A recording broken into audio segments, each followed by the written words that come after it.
Sejahtera semua, selamat datang ke channel Pels Lifestyle. Halo semua, salam sejahtera Malaysia. Salam sejahtera Malaysia. Halo semua, salam sejahtera Malaysia. Salam sejahtera Malaysia. Halo semua, salam sejahtera Malaysia. Halo semua, salam sejahtera Malaysia. Tuan-tuan dan puan yang amat dihormati. Nah, hari ini kita akan bercakap ataupun bercerita ataupun mengulas tentang kes Saman Mahathir dan juga Datuk Seri Anwar Ibrahim.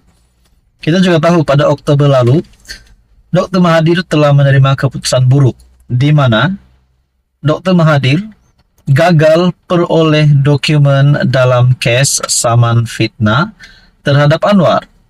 Ini adalah berkaitan dengan kenyataan Datuk Seri Anwar Ibrahim di dalam Kongres Nasional PKR, kalau tak silap. Mahkamah Tinggi Shah Alam yang menolak permohonan Tun Dr. Mahathir bagi perintah supaya Datuk Seri Anwar Ibrahim mengemukakan dokumen yang dirujuk dalam pernyataan pembelaannya dalam kes sama membabitkan kedua-dua pemimpin itu.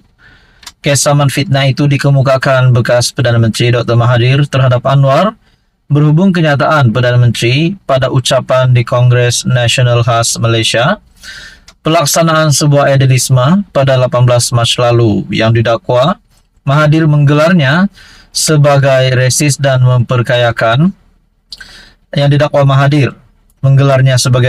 memperkayakan keluarganya. Nah, saudara-saudara, di antara kes mahkamah ini yang melibatkan Datuk Seri Anwar Ibrahim dan juga Mahathir. Bagaimana kalau Dr. Mahathir yang kalah? Bagaimana pula dengan cakap-cakap penyokong-penyokong Datuk Seri Anwar Ibrahim? Mungkin ada yang timbul di fikiran masing-masing sebagai penyokong Anwar Ibrahim yang mahu Anwar Ibrahim kalahkan Mahathir di dalam kes mahkamah ini. Mungkinkah Datuk Seri Anwar Ibrahim yang patut saman Mahathir? Mungkin menyaman Mahathir RM 1 juta, RM 10 juta, RM 100 juta, mungkin berbilion-bilion. Nah, saudara-saudara, itu mungkin hanya cakap kosong. Tetapi untuk kes mahkamah ini bukan lagi cerita kopi-kopi. Ini bukan lagi cerita siring jalan.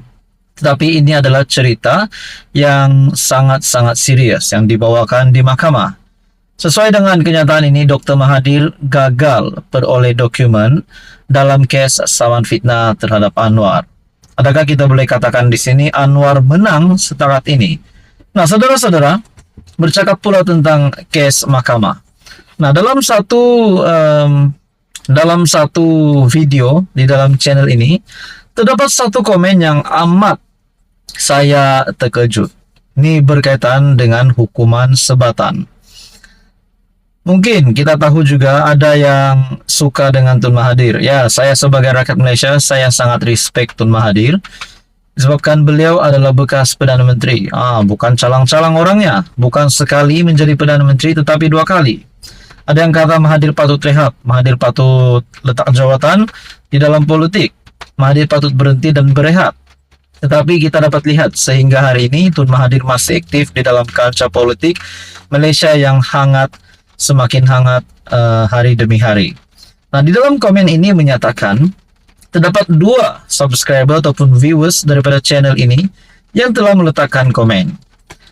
Patut sekali Atop Mahathir di penjara sebab dialah Perdana Menteri ke-10 Datuk Seri Anwar Ibrahim, PMX dan Najib merengkok dalam penjara. Mungkin susunan ayatnya tidak tersusun rapi disebabkan dia kata di sini sebab dialah PMX dan Najib merengkok dalam penjara. Sebenarnya mungkin yang dinyatakan oleh subscriber ini ataupun viewers ini hanyalah Najib Razak merengkok di penjara disebabkan Tun Mahathir. Tetapi ada satu lagi komen yang bagi saya ini pasti mengejutkan ramai.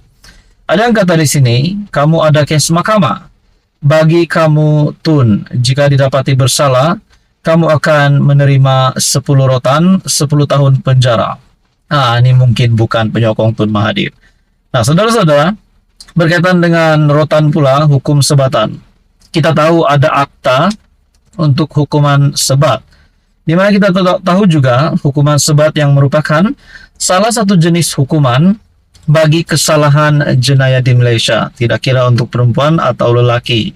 Hukuman sebat juga terbahagi kepada dua cabang, yaitu jenayah sivil dan juga jenayah syariah. Nah, saudara-saudara mungkin yang meletakkan komen ini bukanlah penyokong Mahathir. Yang mahu Mahathir dikenakan tindakan dengan menyatakan Mahathir ada kes mahkamah, dan juga mahu Mahathir bagi kamu tun, jika didapati bersalah kamu akan menerima 10 rotan, 10 tahun penjara. Nah, saudara-saudara, apa komen Anda? Bagi saya ini pasti satu berita yang amat buruk untuk Tun Mahathir. Sekian saja untuk kali ini. Teruskan bersama di dalam channel ini untuk info yang seterusnya. Mohon bantu channel ini dengan menekan butang like, share, dan juga subscribe. Ketua Penerangan Bersatu. Ketua Penerangan Bersatu disebut dalam satu laporan yang dibuat oleh Suruhanjaya Pencegahan Rasuah Malaysia, di mana satu artikel menyatakan SPRM adukan Ketua Penerangan Bersatu ke polis. Wow, apa yang dilakukan oleh Ketua Penerangan Bersatu sehingga beliau disebutkan di dalam satu laporan daripada SPRM?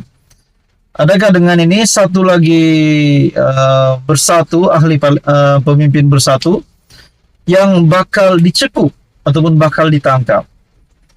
Nah, di dalam berita ini ataupun di dalam artikel ini, SPRM membuat laporan polis ke atas salah seorang pemimpin kanan bersatu yang membuat dakwaan fitnah ke atas agensi berkenaan. Menurut SPRM, merujuk kepada satu hantaran dalam TikTok yang memaparkan Ketua Penerangan Bersatu Malaysia, Razali Idris, berceramah semasa kempen di Kemaman pada 10 November lepas. Dalam kenyataan dikeluarkan, SPRM mendakwa beberapa tuduhan palsu dikeluarkan Razali dalam majlis tersebut. Kita boleh katakan mungkin dalam video ini terciduk lagi ke satu pemimpin bersatu. Dengan ini, adakah beliau berisiko untuk ditangkap? Nah, saudara-saudara, beliau telah menyatakan bahwa jentera-jentera kerajaan, SPRM, dan hakim-hakim dikawal oleh kerajaan semasa, serta mempertikaikan keputusan hakim Mahkamah Tinggi berhubung sabitan 4 pertuduhan ke atas bekas Menteri Belia dan Sukan. Katanya, yang merujuk kepada ahli Parlimen Muar Syed Saddiq Syed Abdul Rahman. Menurut SPRM, mereka memandang berat fitnah dan tomahan yang dilemparkan Razali kerana ia boleh menjejaskan keyakinan orang ramai terhadap sistem penguatkuasaan dan perundangan negara ini. Selain bertindak sebagai Ketua Penerangan Bersatu, Razali juga kini berkhidmat sebagai pengerusi Bersatu Terengganu. Untuk rekod, Mahkamah Tinggi Kuala Lumpur menjatuhkan hukuman penjara selama 7 tahun, 2 sebatan dan denda RM 10 juta terhadap Syed Saddiq pada 9 November lalu. Bekas Ketua Pemuda Bersatu Armada itu disabitkan bersalah atas 4 pertuduhan pecah amanah jenayah, salah guna harta, dan pengubahan wang haram membabitkan dana sayap parti terbabit yang berjumlah RM 1,12 juta. Hakim Azhar Abdul Hamid bagaimanapun membenarkan permohonan untuk menangguhkan hukuman ke atas ahli politik terbabit sementara menunggu keputusan rayuan di Mahkamah Rayuan. Syed Saddiq pernah menjadi anggota kabinet semasa mengetuai Armada, namun memihak kepada PH apabila gabungan itu dijatuhkan dalam insiden langka Sheraton. Dia kemudian menubuhkan Parti Ikatan Demokratik Malaysia Muda dan mengetuainya dengan kekal sebagai salah satu parti yang menyokong Pakatan Harapan. Bagaimanapun, Syed Saddiq membawa Muda meninggalkan PH dan menyertai blok pembangkang pada awal September lalu. Kata SPRM, agensi itu merupakan badan penguat kuasa yang diperkasakan oleh undang-undang untuk melaksanakan peranan sebagai pembanteras rasuah secara bebas dan profesional.